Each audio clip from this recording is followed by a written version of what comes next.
This is Casey in Hollywood and AT40. And you know, one of the most popular singers of the late 50s and early 60s was a teenager from the Bronx named Dion DiMucci. He began singing doo-wop songs in the subways and on the street corners of New York. And he wound up with 11 top 10 hits. Details and the current remake of his only number one song coming up.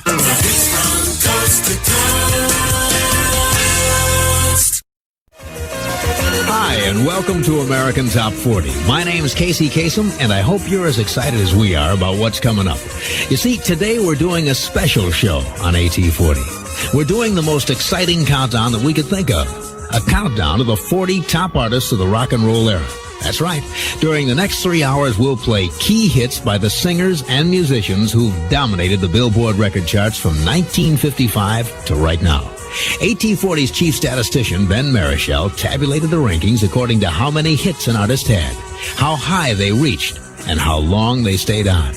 We'll start with the artist ranked at number 40 and finish with the number one recording act of the rock era. And the countdown begins. Ranked at 40th place among the top recording artists of the past 16 years is a singer who had hits during 3 different phases of pop music: rock and roll music of the late 50s, dance craze music of the early 60s, and the social awareness of the late 60s. Without the Belmonts, here's Dion. Anybody here seen From 1968, Abraham, Martin, and John by Dion DiMucci, 40th ranked of the 40 top artists of the rock era. American Top 40. It's time now for our AT40 special. The number one song of 10 years ago by the artist that Newsweek magazine said was a forgotten has-been at the age of 23. He was one of the superstars of rock and roll. By 1963, he'd run up a string of 28 chart hits, both as lead singer of a group and as a solo performer. And then his hits stopped happening. The next few years were rough. And here's how Newsweek quoted him. "I tried everything, including drugs, looking for the truth. I found it. The truth is, drugs are no good. They keep you from applying yourself."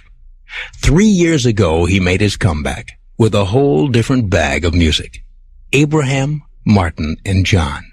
It hit number 4 in the Billboard charts. But 10 years ago, his song was number 1. Here's Dion. Here's my story, it's sad, but do not worry. There's Dion going back 10 years ago today, the number 1 song in the USA, an AT40 special. Casey's Coast to Coast. Well, now it's time for our AT40 Extra from 7 years ago, by the artist that Newsweek magazine said was a forgotten has-been at the age of 23. He was one of the superstars of rock and roll in the early 60s. In 3 years, he'd run up a string of 28 chart hits, both as lead singer of the Belmonts and as a solo performer.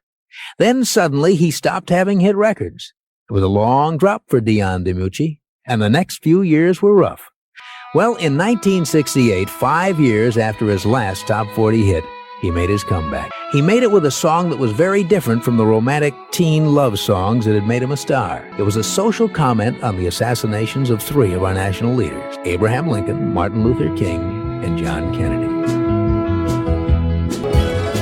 An American Top 40 Extra, Abraham, Martin, and John by Dion DiMucci. American Top 40. Now, let's answer that letter from Texas. It says, "Dear Casey, here's a question I haven't heard you answer before. Who has been the most successful artist who bills himself by only his first name?" And it's signed Chuck Watson, Houston, Texas. Well, Chuck, among the successful first-name artists, we've got people like Fabian, Cher, Donovan, Melanie, and Lulu. Some pretty heavy acts there. But you know, the most successful of the artists who went by his first name only was a rock and roller who started out fronting a group in the late 50s, went solo in the 60s, and then by 1970 had racked up 23 chart records, with 9 of them hitting the top 10. His biggest was a number 1 song called Runaround Sue, which I'm sure identifies him for you. Dion DiMucci, but better known to millions of pop music fans simply as Dion. Thanks for your letter, Chuck. Now on with the countdown. This is Casey Kasem on American Top 40 in Hollywood, and now we're up to the remake hit of a #1 song by one of the most popular singers of the late 50s and early 60s. His name, Dion DiMucci. And back in the mid-50s, he was just one of hundreds of New York teenagers who loved rock and roll and spent all their free time either listening to it or singing it. Whenever they weren't in school, Dion and his friends would hang out on the corner of Belmont Avenue in New York, or in subways where the echoes were better, and practice singing popular songs. The kind of stuff they were doing back then was called doo-wop singing, and they kept at it until they graduated from high school. Then Dion and his 3 friends formed a group and turned professional. They called themselves Dion and the Belmonts, and in 1958 they began hitting the charts. Well, during the next few years, they had a string of big hits, including Where, When, and A Teenager in Love. Then, in 1960, the group broke up, and Dion began working as a solo act. And the hits just kept on coming. Big hits like Lonely Teenager, Ruby Baby, The Wanderer, Donna the Prima Donna, and the only #1 song of Dion's career, the 1961 smash, Runaround Sue. Well, now, before we hear the current remake of that song, let's listen to a piece of the original.